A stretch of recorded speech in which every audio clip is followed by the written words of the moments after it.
الحمد لله رب العالمين والصلاة والسلام على سيد المرسلين محمد وعلى آلہ وصحبہ اجمعین اما بعد. حاضرین محفل، میرا موضوع سخن ہمارے معاشرے کا وہ ناسور ہے جس نے زندگی کی بنیاد کو ہلا کر رکھ دیا، جس نے سینکڑوں ہزاروں کروڑوں گھروں کو تباہ و برباد کر دیا اور کتنے ہی جذبات کو مسل کر رکھ دیا. یہ وہ بیماری ہے جسے آپ سب جہیز کے نام سے یاد کرتے ہیں. پیاری بہنوں، آج ہندوستان میں اور خاص طور سے ہمارے اسلامی معاشرے میں یہ جہیز ایک ایسا ناسور بن گیا ہے جو ایٹمی ہتھیار سے بھی زیادہ خطرناک ثابت ہوا ہے. اس منحوس جہیز کی بنیاد پر روزمرہ اخبارات کی رونق زار بنتی ہے اور یہ سرخیاں چھپتی ہیں کہ فلاں شوہر نے اپنے سسرال والوں سے اسکوٹر نہ ملنے پر اپنی نئی نویلی دلہن کو جلا دیا ہے، فلاں شخص نے مزید جہیز کا مطالبہ پورا نہ کرنے پر اپنی بیوی کو موت کے گھاٹ اتار دیا ہے. عجب ماجرا ہے حضرات دیکھیے، عجب ماجرا ہے حضرات دیکھیے، داماد مانگتا ہے خیرات دیکھیے. پیاری بہنوں، اخبارات کے اندر یہ سرخیاں ابھی صرف غیر قوموں کے اندر ہی نظر آتی تھی، مگر افسوس صد افسوس کہ رفتہ رفتہ یہ ہمارے اسلامی معاشرے میں بھی پھیل چکی ہے.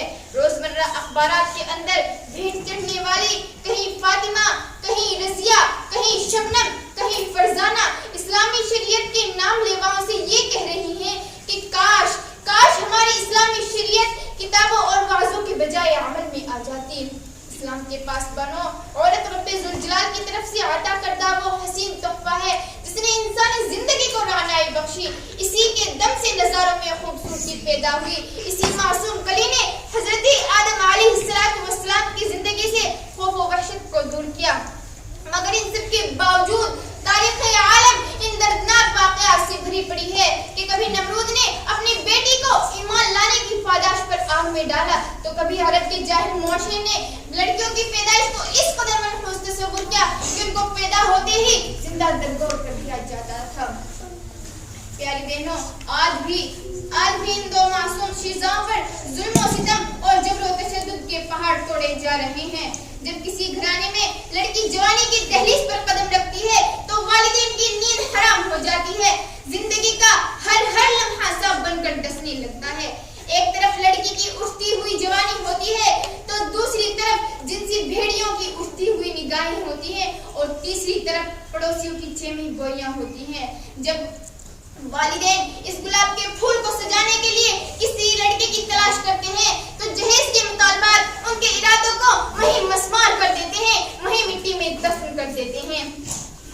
ارے جہیز کے ٹھیکیداروں، ذرا کان کھول کر سنو، ہمارے نبی تاجدار بطحہ احمد مجتبی محمد عربی صلی اللہ علیہ وسلم کا عقد مسنون، محمد عربی صلی اللہ علیہ وسلم کی بیٹی کا عقد مسنون کس انداز سے ہوتا ہے کہ جسم پر جو چادر ہے اس میں 16 پیوند ہے اور جہیز میں ایک چکی، ایک تکیہ، ایک بستر اور 2 مٹکے مشتمل سامان حضرت علی کو پیش کیا جا رہا ہے.